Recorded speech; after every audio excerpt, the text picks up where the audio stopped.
Hi friends, welcome to అమ్ములు అడ్డ. ఈరోజు మనం పద్మావతి అమ్మవారి గజరాజు యొక్క ప్రవర్తన గురించి ఒక్కసారి పరిశీలిద్దాం. Let us go to the video. Tirumala Tirupati దేవస్థానం పెద్ద ఆయన ఉన్నారు కదండి, ఆయనేనండి శ్రీ వెంకటేశ్వర స్వామి. ఆయన భార్య గారు ఉన్నారు కదా, పద్మావతి గారు, మంగాపట్నం పద్మావతి గారు. ఆమె యొక్క కుంకుమార్చన అయిన తర్వాత ఆమె టెంపుల్ లోపలికి వెళ్ళే సమయంలో ఈ గజమహారాజు ఏం చేస్తున్నాడో చూడండి. చక్కగా ఆమె ప్రవేశించే ద్వారం దగ్గరికి వెళ్ళి చక్కగా నిలబడి ఆమె లోపలికి వెళ్ళే వరకు అక్కడే వెయిట్ చేసి, ఆమె లోపలికి వెళ్ళిన తర్వాత తను తన కార్యక్రమాల్లోకి వెళ్తూ ఉంటాడు. చూసారా, జంతువు అయినప్పటికీ ఎంత వినయంగా, ఎంత విధేయతతో శ్రీ అమ్మవారిని లోపలికి పంపించటంలో తను ఎంత చక్కగా మనుషుల మాట వింటూ తనకు తాను రోజు చేస్తున్నటువంటి పనిని ఆ విధంగా చేస్తూ చూడండి ఎంత చక్కగా నిలబడి ఉందో.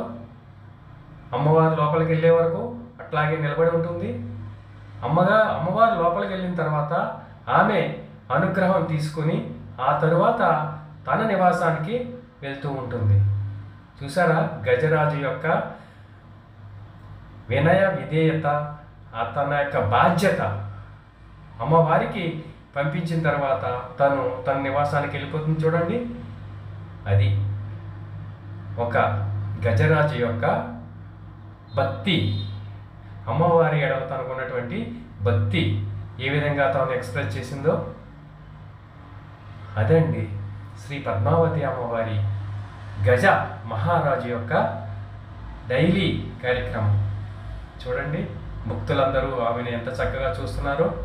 భక్తులు గజరాజుకు చక్కగా తమ వీడ్కోలు పలుకుతున్నారు జనం.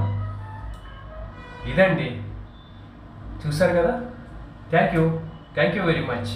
ఇంతవరకు మన ఛానల్ని సబ్స్క్రైబ్ చేయకుండా ఉన్నట్లయితే దయచేసి సబ్స్క్రైబ్ చేయండి. అలాగే ఒక్క లైక్ ఇచ్చి మమ్మల్ని ఎంకరేజ్ చేయండి. ఓకేనా? Thank you very much. Survey జన సుఖినో భవంతు. మళ్ళీ మరొక వీడియోలో కలుద్దాం. అంతవరకు సెలవు.